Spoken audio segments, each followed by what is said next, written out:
Assalamualaikum warahmatullahi wabarakatuh.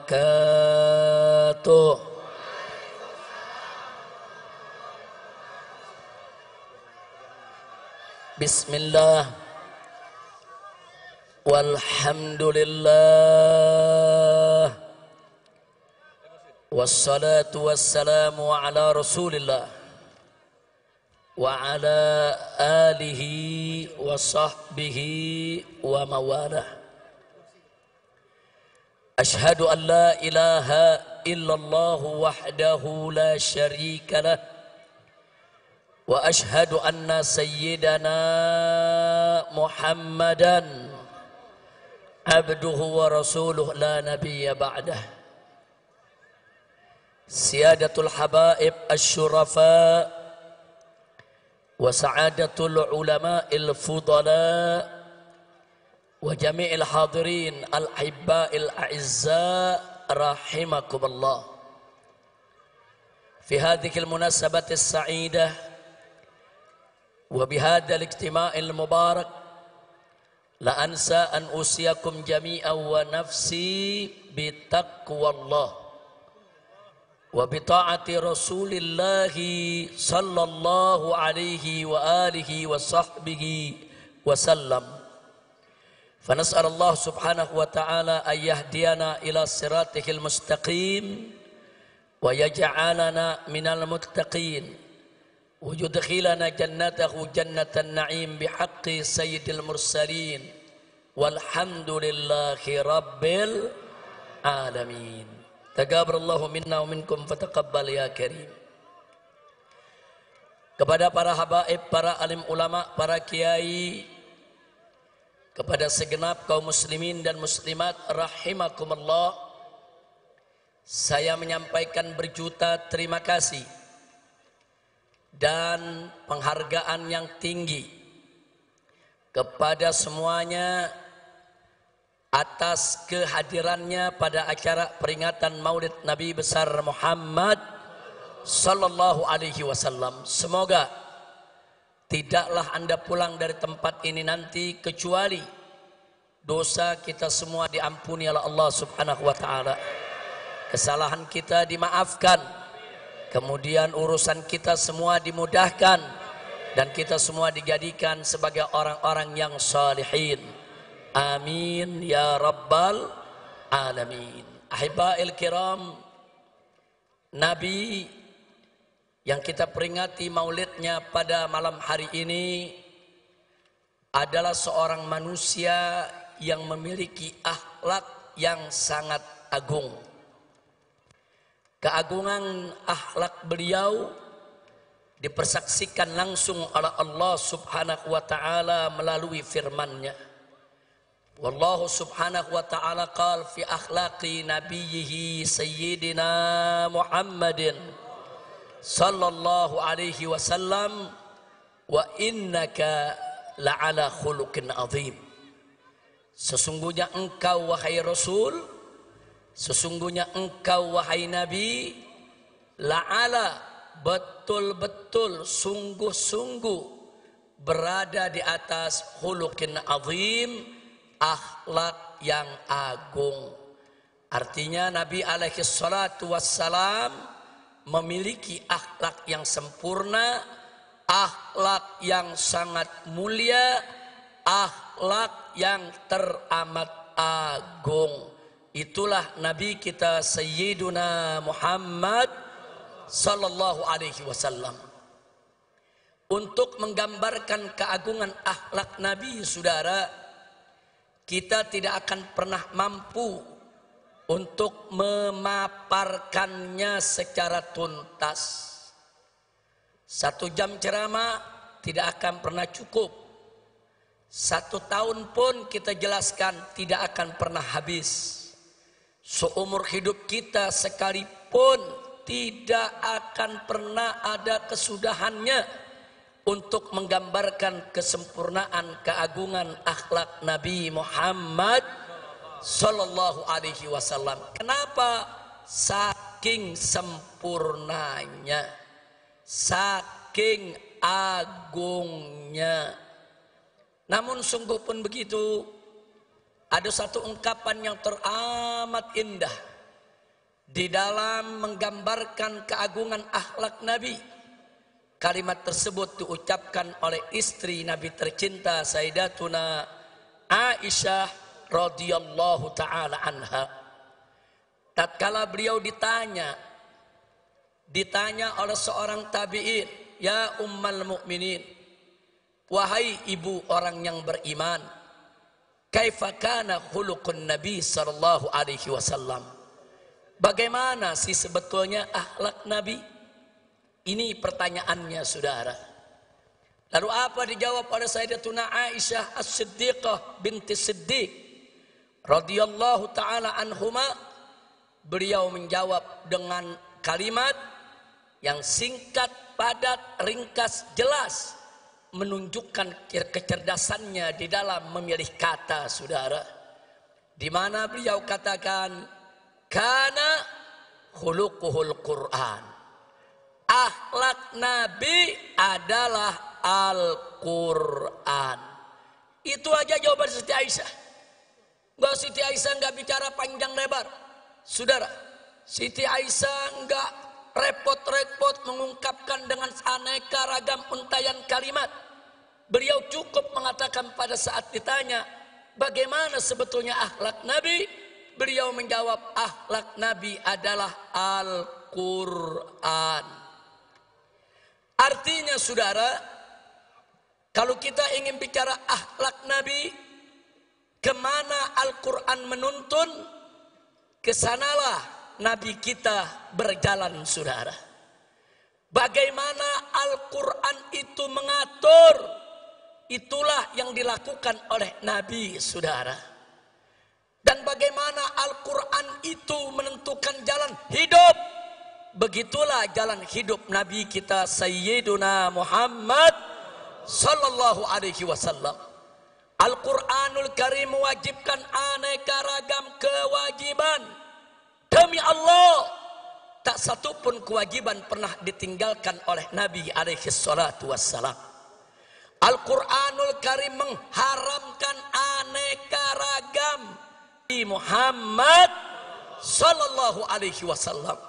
Oleh karenanya, saudara, bicara tentang revolusi akhlak berarti bicara suatu revolusi yang mengikuti jalan hidup Nabi Muhammad sallallahu alaihi wasallam.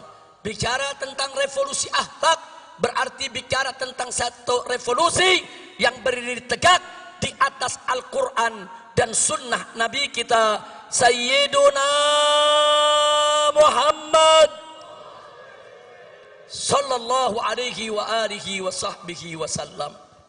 Nah, kenapa pada kesempatan ini kita mengingatkan tentang revolusi akhlak, saudara? Sebab Nabi kita tidaklah diutus kecuali untuk menyempurnakan akhlak. Nabi yang bersabda dalam satu hadisnya, au kama qala Nabi sallallahu alaihi wasallam, "Innama bu'ithu li utammima makarimal akhlak." Innama dalam bahasa Arab adatun min adawatil hasr, yaitu suatu kata yang biasa digunakan untuk pembatasan, saudara. Innama kalau diterjemahkan dalam bahasa Indonesia, sesungguhnya hanya. Sesungguhnya hanya. Jadi kalau Nabi mengatakan innama bu'ithu, sesungguhnya aku ini diutus hanya. Hanya untuk apa? Liutammima makarimal akhlak, untuk menyempurnakan kemuliaan akhlak. Jadi, saudara, ajaran Nabi alaihi salatu wassalam berdiri atas dasar akhlak. Ajaran Nabi alaihi salatu wassalam baik dalam konteks ibadat maupun muamalat, semua berdiri atas dasar akhlak. Karena itu kewajiban semua umat Islam dalam setiap aspek kehidupannya senantiasa berdiri atas dasar akhlak, saudara. Makanya aneh sekali, hari ini saya mendengar pernyataan dari seorang pejabat tinggi, saudara. Hari ini, saudara, saya mendengar pernyataan dari seorang pejabat tinggi yang mengatakan, saudara, agama tidak mengatur negara. Inna lillahi wa inna ilaihi raji'un. Saudara, orang yang berprinsip agama tidak mengatur negara, saudara, ini datang dari pemikiran liberal atau datang dari pemikiran ateis. Pemikiran liberal adalah mereka-mereka yang ingin membebaskan diri mereka dari ikatan agama. Sedangkan pemikiran ateis, saudara, mereka-mereka yang ingin mengatur kehidupannya tanpa ada ikatan kepercayaan kepada Tuhan, saudara.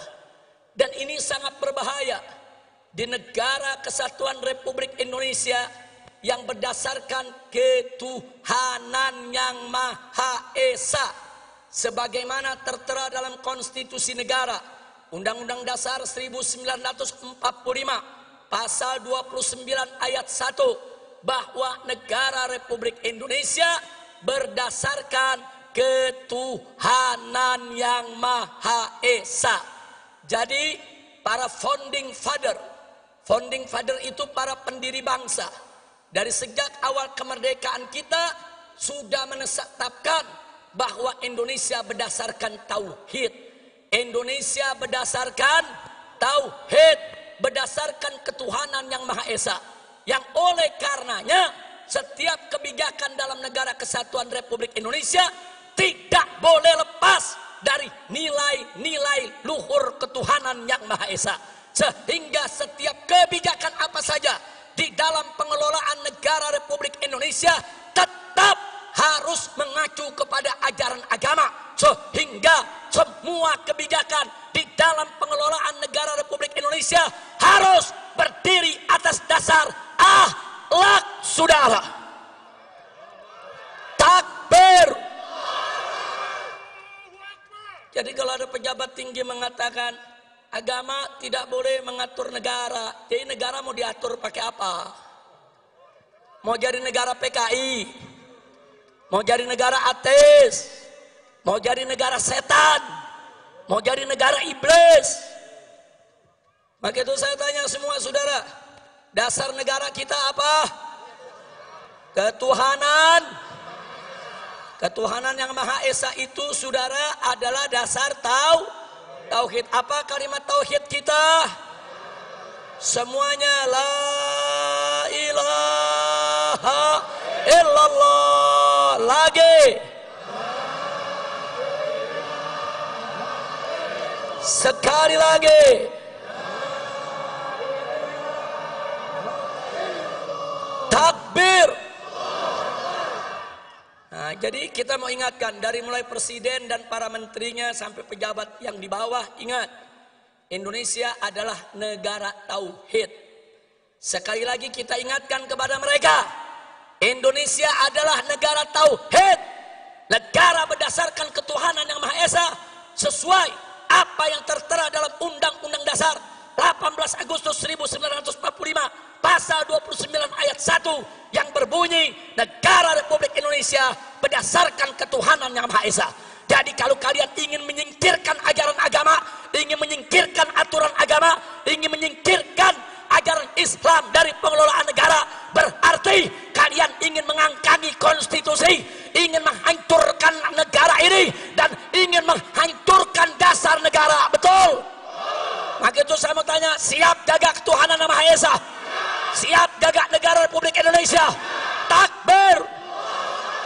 Jadi saya ingatkan kepada semua ya ikhwan, saya nggak peduli siapapun orangnya saudara, mau presiden, mau menteri, mau para jenderal TNI dan Polri, hati-hati kalian. Kalau kalian ingin menyingkirkan ajaran agama dalam pengelolaan negara Republik Indonesia, berarti kalian ingin melawan agama, kalian menantang agama. Demi Allah, kami tidak akan mundur walaupun selangkah, saudara. Takbir. Takbir. Takbir. Nah baiklah, jadi saya mau garis bawahi, ucapan agama tidak boleh ngatur negara, itu ucapan nggak punya akhlak, nggak punya akhlak. Betul? Betul? Pemimpin ngebohong melulu. Punya akhlak gak? Punya akhlak gak? Nggak punya akhlak. Nggak punya. Pemimpin ingkar janji melulu. Punya akhlak gak? Punya akhlak gak? Punya akhlak gak? Habaib ulama dikriminalisasi hanya karena tidak sejalan dengan penguasa. Punya akhlak gak? Kriminalisasi ulama punya akhlak gak? Ayo jawab yang kompak, punya akhlak gak? Ulama dicaci maki, dihina-hina oleh buzzer. Tapi buzzernya nggak ditangkap-tangkap. Punya akhlak gak? Punya akhlak gak? Punya akhlak gak? Ulama yang nggak salah dicari-cari kesalahan. Nggak ada salahnya aja dicari-cari kesalahan. Apalagi kalau ada salah. Saya mau tanya sekali lagi, nyari-nyari kesalahan ulama. Punya akhlak gak? Punya akhlak gak? Nah, saya mau tanya lagi, biar Anda yang putusin semua saudara. Supaya nanti Anda tahu apa yang dimaksud revolusi akhlak. Ada santri dari Pasuruan, saudara. Nyindir presiden, nyindir Kapolri. Langsung ditangkap, dipenjara, diadili, dituntut 4 tahun penjara dan dipenjara 3 tahun, saudara. Sambil dipakein baju tahanan, masuk televisi, polisinya saudara dengan gagah mengatakan, orang ini tidak tahu diri, tidak pantas tinggal di NKRI karena menghina presiden. Baik ya Wan, nggak apa-apa, nggak apa-apa. Taruhlah si santri salah, taruh si santri salah. Santrinya di penjara 3 tahun, nggak apa-apa.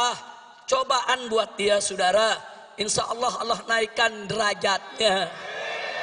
Amin ya Rabbal Alamin. Tapi saudara, yang uniknya saudara, ada anak cukong Cina. Anak cukong Cina pegang foto presiden dicaci maki, dipukul-pukul itu foto, diludahin. Itu yang difoto dikatakan kacung dia. Bahkan dia bego-begoin dan diancam, gua mau bunuh, gua mau tembak. Nggak ditangkap.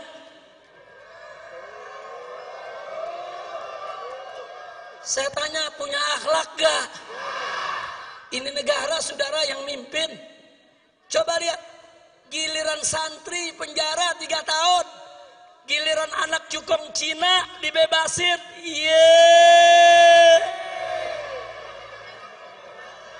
Saya jadi ingat sama lagi nih.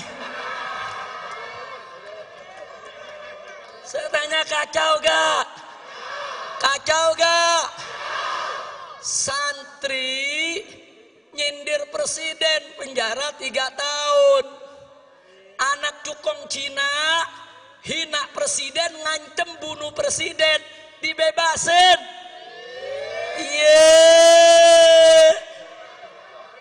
Ada akhlak gak? Ada akhlak gak? Ada akhlak gak? Nah, yang begini wajib gak direvolusi? Wajib gak direvolusi? Wajib tidak direvolusi? Takbir. Saudara, saya cuma mau tanya doang. Saya ajukan beberapa hal, Anda yang jawab akhlak apa enggak, begitu doang. Enggak, saya bukan lagi ceramah, cuma nanya. Nanya, yang jawab umat, betul. Jadi kalau mau ditangkap, tangkap yang jawab. Saya cuma nanya. Nanya. Lanjut. Mau ditanya lagi? Ada prajurit TNI. Takbir. Waktu saya pulang, buat rekaman menyambut saya datang. Betul? Bagus gak? Ditangkep. Diborgol. Di penjara.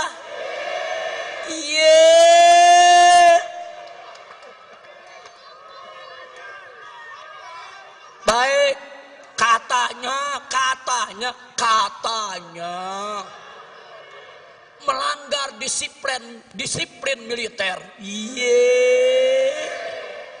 Katanya tidak sesuai Sabta Marga. Unyil. Saya kenapa di sini jadi ingat unyil lagi ya? Udah lama lupa, Beb. Udah 3 tahun setengah nggak ceramah. Ingat unyil, ingat Lanjut. Perhatikan baik-baik. Seorang prajurit TNI menyambut kepulangan seorang Habib di Borgol, ditangkap di penjara. Yang menarik, cukong Cina lagi. Cukong Cina, saudara, digotong-gotong, dibopong-bopong sama prajurit-prajurit Brimob. Digotong-gotong. Ini Cina pakai nama Datuk Tahir. Jadi orang kalau dengar namanya kan nggak tahu dia Cina. Datuk Tahir dari Mayapada, saudara. Ini cukong Cina digotong-gotong, dibombong-bombong rame-rame oleh para prajurit Brimob. Nggak ada masalah, saudara. Lalu kenapa ada prajurit TNI sekedar mengucapkan selamat datang kok harus ditahan? Kurang ajar. Betul? Betul? Maka itu saya mau tanya, itu yang begitu-begitu ada akhlak gak? Ada akhlak gak? Prajurit TNI cinta sama Habib, bagus gak? Ditahan. Saya tanya, ada akhlak gak? Ada akhlak gak?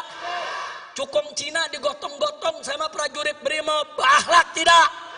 Berakhlak tidak? Giliran cukong dibopong-bopong, saudara, dianggap nggak melanggar disiplin. Tapi giliran ada prajurit TNI cinta sama ulama, langsung main pegang, main tahan, main borgol. Kurang ajar, tidak punya akhlak. Betul? Betul? Betul? Lanjut. Ada lonte hina Habib.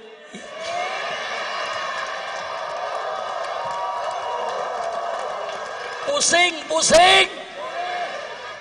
Sampai lonte ikut-ikutan ngomong.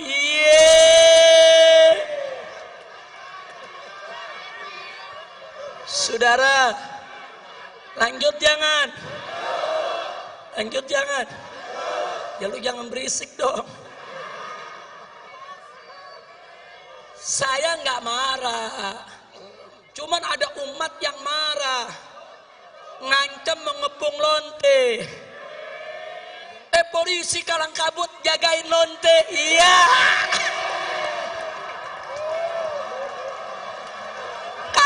Kacau. Lonte hina Habib dijaga polisi.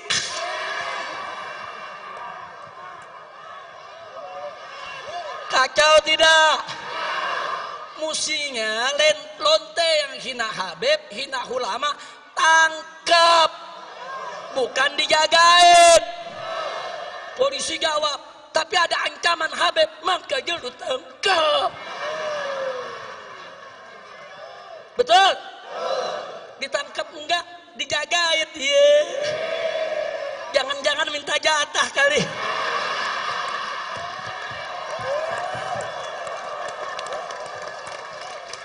Kacau.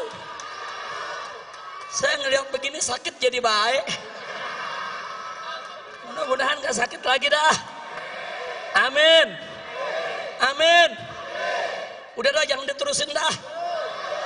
Udah biarin lonte, biar rame lonte aja dah ngomongnya. Kira-kira jelas gak? Lanjut. Saudara, Indonesia bikin undang-undang namanya Omnibus Law. Undang-undang apa? Omnibus Law.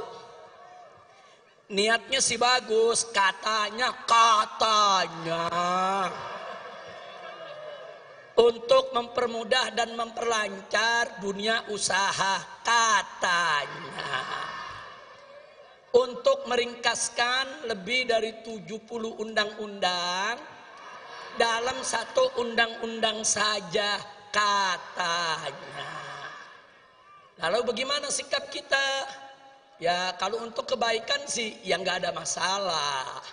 Cuman yang jadi masalah, saudara, ini undang-undang prosesnya lucu. Dari 800 halaman jadi 900-an. Dari 900 naik jadi 1000-an. Dari 1000 turun lagi jadi 812. Dari 812 naik lagi jadi 1000 sekian. Ini lagi bikin undang-undang, apalagi bikin kwitansi warung kopi. Betul. Betul. Yang namanya bikin undang-undang, saudara, ini saya mau kasih tahu nih, masyarakat mesti paham nih semua nih. Yang namanya undang-undang sebelum dibuat, sebelum disidangkan, saudara, DPR itu harus ngundang tokoh masyarakat dari semua elemen, saudara. Undang ulamanya. Loh, kenapa ulama mesti diundang? Karena dalam undang-undang Omnibus Law ada hal-hal yang menyangkut agama. Undang juga, saudara, ormas-ormasnya, saudara. Undang juga pengusahanya, undang juga buruhnya, undang juga mahasiswanya. Ajak dulu dialog. Gak boleh main langsung bikin undang-undang, saudara. Karena DPR itu wakil rakyat, bukan wakil partai. Betul? Betul? Ada nenek-nenek ngomongnya salah melulu. Saudara, sampai presiden aja dibilang petugas partai. Orang kalau sudah jadi presiden, saudara, itu kepala negara, buat semua rakyat Indonesia, bukan petugas. Kalau mau jadi petugas partai, lu berhenti jadi presiden. Ngerti? Lanjut lagi. Jadi kalau semua tokoh sudah dipanggil, baru mereka rumuskan, mereka tampung masukan-masukan. Itu yang pertama. Yang kedua, itu dibahas dulu di Badan Legislasi DPR, saudara. Enggak langsung dibawa ke paripurna. Fraksi-fraksi ikut membahas, utusan-utusan partai ikut membahas. Puncaknya nanti di paripurna. Nah, di paripurna ini menarik. Seluruh anggota dewan yang berjumlah ratusan orang, 500 orang lebih, saudara, itu harus baca kalimat per kalimat, kata per kata, huruf per huruf, dan disahkannya pun per pasal dulu. Baca satu pasal satu, ayat satu dibacain. Bagaimana semua anggota setuju? Setuju. Pasal 1 setuju. Kemudian pasal 2 dan seterusnya. Makanya selama ini undang-undang gak pernah tebal. Paling-paling 10 halaman, 15 halaman. Supaya apa? Supaya gampang dibaca, gampang dikaji, gampang dikoreksi. Tahu-tahu sekarang dibikin 1000 halaman. Enggak apa-apa, tapi lu baca. Mau mulut bebusa lagi lu baca. Nah kalau lu nggak baca, main ketok palu disahkan, saudara. Ini kan namanya ngawur. Baca.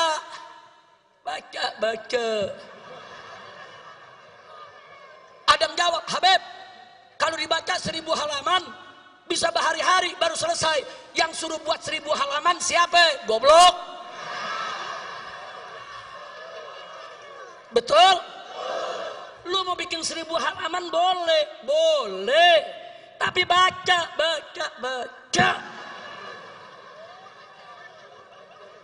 Mau tuh mata sampai belekan lagi lu baca. Betul? Loh kenapa? Ini undang-undang.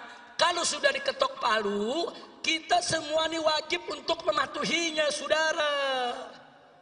Nggak boleh sembarangan. Ketua DPR ditanya, bagaimana ibu? Apa ibu sudah baca semua? Jawabnya, ya sudah baca secara acak. Iya. Ketua DPR-nya aja, saudara, kelasnya seperti ini. Tidak mau baca tuntas, itu undang-undang. Kalau kau tidak baca tuntas, tidak boleh kau ketuk palu untuk besarkannya. Betul? Takbir. Sekarang saya mau tanya, bikin undang-undang nggak pakai baca ketok palu, punya akhlak gak? Punya akhlak gak? Punya akhlak gak? Gak punya akhlak, saudara.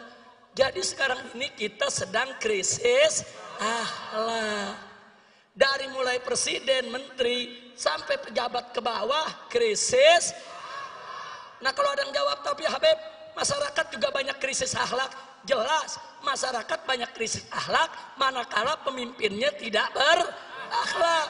Kalau pemimpinnya berakhlak, ulamanya berakhlak, umaroknya berakhlak, masyarakat juga akan berakhlak. Sinfan minan nas, in soluha, soluhan nas, wa in fasada, fasadan nas. Ada dua golongan manusia. Kalau keduanya baik, masyarakat semua baik, ya ikhwan.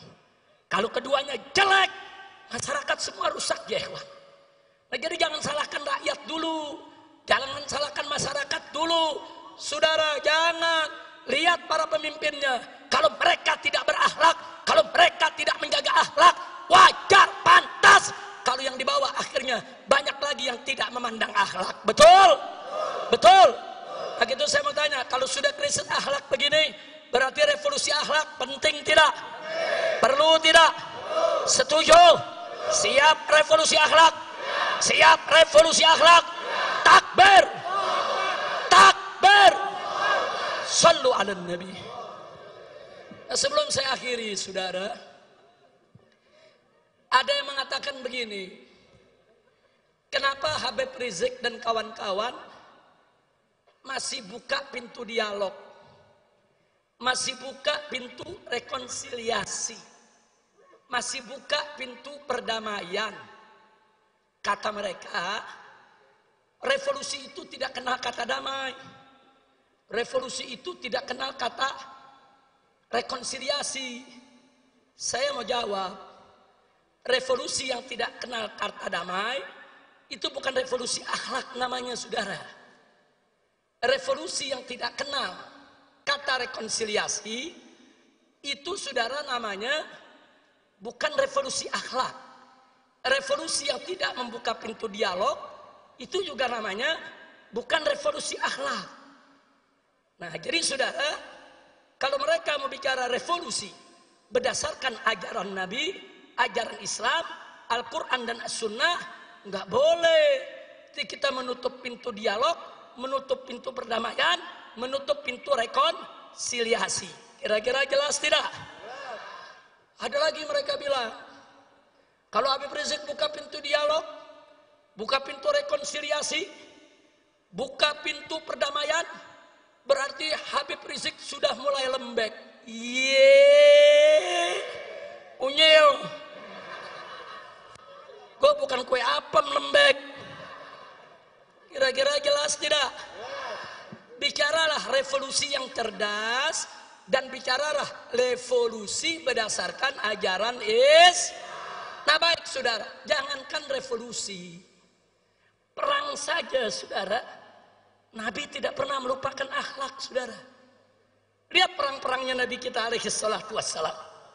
Nabi alaihi salatu wassalam mengajarkan para sahabatnya, manakala dua pasukan sudah bertemu di medan tempur antara pasukan Islam dengan pasukan kafir, maka panglima pasukan Islam wajib terlebih dahulu menawarkan Islam kepada para musuh, saudara.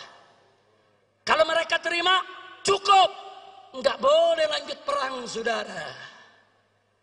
Jadi Nabi di setiap medan tempur menawarkan dulu, kenapa kita mesti perang? Kenapa kita tidak sama-sama beriman kepada Allah? Kenapa kita tidak menjaga perdamaian? Kenapa kita tidak stop pertumpahan darah? Ini ajaran Nabi, saudara. Di medan perang saja, dua pasukan sudah bertemu, berhadapan, menghunus pedang. Nabi tetap membuka pintu dialog. Nabi tetap membuka pintu perdamaian. Nabi tetap, saudara, memberi kesempatan kepada lawan untuk berubah pikiran agar tidak terjadi pertumpahan darah. Saya tanya, akhlak Nabi mulia tidak? Bagus tidak? Takbir. Saya mau katakan kepada mereka yang mengatakan revolusi tidak kenal damai dan tidak kenal rekonsiliasi, revolusi Anda tidak punya akhlak. Sedangkan revolusi kami, revolusi akhlak, saudara. Nah, tapi jangan lupa, di medan perang, kalau Nabi sudah dialog, Nabi menawarkan perdamaian, tapi musuh nggak mau damai. Musuh tetap berkeras untuk perang. Maka Nabi dan para sahabat sejengkal pun tidak akan pernah mundur, saudara. Takbir, takbir. Begitu juga revolusi akhlak kita. Tawarkan perdamaian, tawarkan dialog, tawarkan menyelesaikan persoalan bangsa tanpa pertumpahan darah. Betul? Setuju? Tapi kalau ternyata mereka tidak mau, terus menerus berbuat zalim, terus menerus menindas rakyat, terus menerus merusak bangsa dan negara, terus menerus mengkriminalisasi ulama, terus menerus memang ingin menumpahkan darah, maka apa boleh buat, dari revolusi akhlak bisa berubah menjadi jihad fisabilillah, saudara. Takbir, takbir, takbir. Siap jihad, siap jihad, takbir. Jadi kalau kami menawarkan dialog, berarti kami tidak mau perang. Kalau kami menawarkan rekonsiliasi, berarti kami nggak mau pertumpahan darah, betul? Kalau kami menawarkan perdamaian, berarti kami tidak mau kerusakan. Tapi ingat, tidak ada kata damai dengan kezoliman. Berarti kalau orang zolim mau damai, lu stop kezolimannya, betul? Kalau nggak di stop kezolimannya, ada damai tidak? Ada damai tidak? Haram kita berdamai dengan kezaliman, saudara. Kira-kira jelas tidak? Paham semua? Maka itu saya mau tanya, malam ini ngerti tidak revolusi akhlak? Ngerti tidak revolusi akhlak? Jadi kalau revolusi akhlak menawarkan lebih dulu dialog, bagus tidak? Menawarkan lebih dulu perdamaian, bagus tidak? Menawarkan lebih dulu rekonsiliasi, bagus tidak? Bagus tidak? Tapi tidak ada kata damai dengan kezaliman, betul? Siapa zalim ingin berdamai, stop dulu kezalimannya, betul? Takbir. Tapi kalau sudah ditawarkan kedamaian, ditawarkan dialog, ditawarkan rekonsiliasi, mereka ternyata congkak, angkuh, sombong, merasa paling besar, merasa paling kuat. Demi Allah, habaib ulama dan umat Islam tidak akan pernah mundur jihad untuk melawan kezaliman, saudara. Takbir. Sallu ala nabi. Nah, maka itu saudara, akhirnya saya kabarkan, insya Allah setelah nanti saya istirahat beberapa hari agar kondisi betul-betul fit, saudara, saya dengan pengurus DPP FPI akan keliling Indonesia. Kita akan datangi setiap provinsi, kita ajak semua umat, dan kita akan melakukan koordinasi dan konsolidasi untuk revolusi akhlak. Setuju tidak? Setuju tidak? Jadi jangan coba-coba ada pihak yang menghalangi tabligh akbar kami, yang menghalangi yaitu daripada konsolidasi kami. Karena kali ini kami tidak akan pernah tolerir siapapun yang coba-coba menghalangi tabligh dan pengajian umat Islam. Betul? Betul? Siap jaga tabligh akbar, siap bela tabligh akbar, siap jaga pesantren para kiai, siap jaga majelis-majelis para habaib. Takbir. Kita akan keliling, kita akan sowan kepada para habaib, para ulama, para tokoh umat Islam di berbagai daerah, saudara, untuk memantapkan langkah dalam rangka revolusi akhlak. Karena kita tidak bisa melakukan revolusi akhlak, saudara, kalau tidak mendapat dukungan para habaib, para ulama, para kiai, dan umat Islam di berbagai daerah. Itu yang pertama. Yang kedua, jangan pernah berpikir revolusi akhlak kita memakai senjata untuk perang. Tidak. Saya katakan sekali lagi, tidak. Kecuali kalau musuh pakai senjata nembakin kita. Kecuali kalau musuh pakai senjata bunuh kita. Kita angkat senjata, kita perang, saudara. Setuju tidak? Takbir. Tapi kalau musuh menghancurkan kita dengan kata, maka kita akan jawab juga dengan kata. Kalau musuh mau menghancurkan kita dengan ekonomi, maka yuk sama-sama kita lakukan gerakan ekonomi umat Islam. Saudara, kalau umat Islam bersatu dalam ekonomi, saudara, itu naga-naga akan jadi cacing-cacing. Setuju tidak? Setuju tidak? Ini revolusi termasuk yang akan kita jalankan, saudara. Di mana akhlak kita? Kalau hanya belanja kepada orang kafir, sementara warung-warung umat Islam kita tinggalkan. Betul? Betul? Saya mau tanya, kita belanja ke warung orang kafir, warung umat Islam kita tinggal, berakhlak tidak? Berakhlak tidak? Nah, jadi mulai saat ini, saudara, saya mengajak semua, ayo belanja sesama umat Islam. Ayo belanja ke warung-warung tetangga, saudara. Ayo, dan jangan main riba, saudara. Karena naga-naga kafir tersebut, kekayaan mereka dari hasil riba. Mereka kumpulkan uang kita, mereka ribakan. Jadi mulai saat ini, tinggalkan riba. Karena riba ini kalau kita tidak tinggalkan, ada ancaman dari Allah. Allah berfirman, fa'dzanu biharbin minallahi wa rasulih. Umumkan, kata Allah, perang dari Allah dan Rasulnya. Allah dan Rasulnya memerangi pemakan riba, pemain riba, saudara, penyembah riba. Maka itu jauhkan dari hidup kita persoalan-persoalan riba, saudara.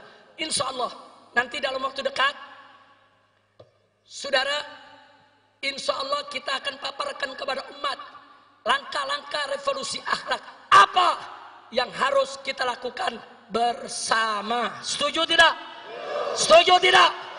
Tapi jangan lupa, sebelum kita bicara revolusi akhlak di bidang muamalat, kita harus terlebih dahulu revolusi akhlak di bidang ibadat. Artinya, yang kemarin sholatnya sudah bagus, maka mulai saat ini dan seterusnya, sholatnya harus lebih diperbagus lagi, saudara.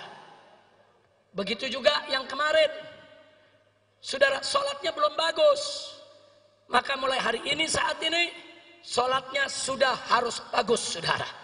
Jadi tinggalkan segala maksiat, tegakkan semua taat. Itu salah satu syarat mutlak revolusi akhlak, saudara. Tidak ada revolusi akhlak kalau kita tidak sholat. Tidak ada revolusi akhlak kalau kita masih tetap maksiat. Enggak ada revolusi akhlak, saudara, kalau kita tidak mau taat kepada Allah. Betul? Mulai dari diri kita, mulai dari ibadat. Jangan tinggalkan sholat, jangan tinggalkan puasa Ramadan, jangan tinggalkan zakat, saudara.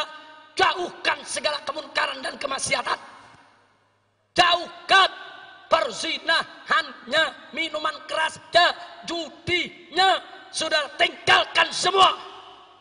Dan yang tidak kalah pentingnya, jangan bohong. Jangan kita jadikan ciri revolusi akhlak kita, tiada dusta di antara kita. Takbir, takbir.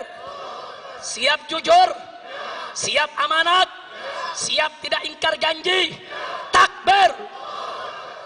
Nabi bersabda dalam hadisnya, saudara, ayatul munafik salah.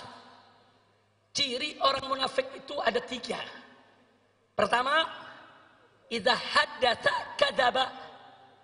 Kalau berkata, dia dusta. Yang kedua, idza wa'ada akhlafa. Kalau berjanji, dia ingkari, saudara. Yang ketiga, saudara, Wa idza tumina, kalau dia diberikan amanat, khana, dia khianat. Ini kata Nabi ciri ciri Siapa yang bilang? Siapa yang bilang? Siapa yang bilang? Sekarang saya mau tanya saudara, di Indonesia ada gak yang bicara dusta? Ada gak? Banyak. Serem banget banyak. Ada gak? Ada gak? Yang kalau janji diingkari, ada gak? Ada gak? Dikasih amanat dia khianat, ada gak? Itu namanya apa? Itu namanya apa? Siapa yang bilang? Siapa yang bilang? Siapa yang bilang? Nah, sekarang kita bicara khusus pejabat. Ada gak pejabat yang kalau ngomong bohong? Ada gak? Ada gak? Yang kalau janji diingkari, ada gak? Kalau dikasih amanat khianat, ada gak? Itu namanya apa? Itu namanya apa? Siapa yang bilang? Siapa yang bilang? Siapa yang bilang? Ada yang tersinggung gak? Ya kalau dia tersinggung sama Nabi sudah. Na'udzubillah min dzalik. Nah ini yang perlu kita revolusi. Nah baiklah ya kawan. Saya rasa malam hari ini saudara, saya tidak ingin berpanjang lebar lagi. Saya harus jaga betul stamina saya. Tapi saya amanatkan kepada anda semua, sebagaimana tadi kita amanatkan, dalam keadaan wabah seperti ini, pandai-pandailah kita jaga kesehatan. Betul? Betul? Nah, kita jaga. Hari ini sebetulnya pengennya kita saudara, ini yang duduk berjarak semeter. Panitia jawab, boro-boro yang duduk, Habib lagi dapat tempat duduk susah. Sebetulnya pengennya duduk 1 meter. Tapi saya tanya, ada lagi yang jawab jamaah, boro-boro semeter, Beb, ini duduk pantat sebelah. Tapi nggak apa-apa, ini namanya antusias umat. Betul? Mudah-mudahan kita dijauhkan dari penyakit. Allah angkat ini wabah corona. Allah angkat wabah corona. Allah angkat wabah corona. Amin ya rabbal alamin. Nah kemudian terakhir, jangan lupa semua tetap harus ikut komando para habaib dan ulama. Setuju? Setuju? Takbir. Maaf saudara, pemerintah saat ini banyak ingkar janji, banyak berkata bohong, dan banyak melakukan khianat terhadap amanat. Betul? Bahkan maaf, DPR RI tidak terkecuali. Mereka tidak lagi mewakili rakyat, tapi mereka lebih banyak mewakili oligarki para konglomerat. Betul? Betul? Maka itu sekarang kesian nasib bangsa Indonesia, saudara. Kesian, pemerintah tidak peduli lagi pada rakyatnya. DPR tidak peduli lagi pada rakyatnya. Tapi jangan khawatir, habaib dan ulama tidak akan pernah meninggalkan umat, saudara. Betul? Siap ikut habaib, siap ikut ulama. Takbir. Dan catat baik-baik, saudara. Sebelum NKRI lahir, sebelum negara ini merdeka, saudara, para habaib, para ulama, para kiai, para santri, merekalah yang bahu-membahu melawan para penjajah, saudara. Sekali lagi, saat itu tentara belum ada, polisi belum lahir, saudara. Tapi para kiai, para habaib, para pesantren dengan setia menjaga rakyat, menjaga umat, membela bangsa, membela negara, mengusir penjajah sehingga kita merdeka, saudara. Tahu-tahu sekarang ada bangsa sendiri yang mau jajah kita. Tentara Belanda, tentara Inggris, saudara, tentara Jepang diusir sama rakyat karena menindas. Betul? Betul? Apalagi Londo Ireng. Tahu Londo Ireng? Tahu Londo Ireng? Belanda hitam. Belanda. Saya mau tanya saudara, sama Belanda aja kita nggak takut, sama Londo Ireng takut gak? Takut gak? Maka itu sekali lagi, siap sekali lagi kita merebut kemerdekaan? Siap sekali lagi kita merebut kemerdekaan? Jadi kalau pemerintah tidak bertobat, DPR tidak bertobat, tidak mau diajak revolusi akhlak, sudah saatnya umat akan melakukan jihad untuk kembali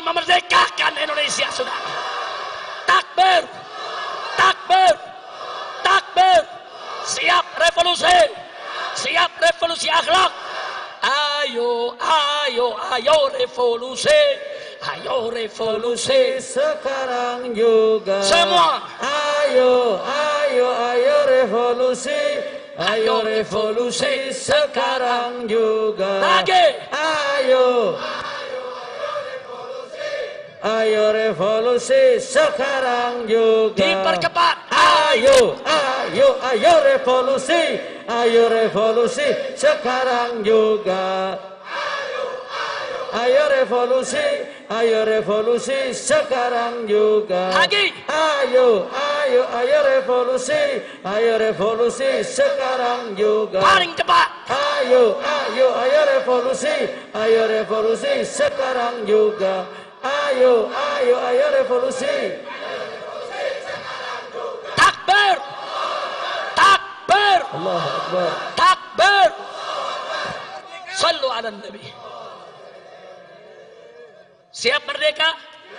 Merdeka! Merdeka! Merdeka! Merdeka dari penjajahan oligarki, betul?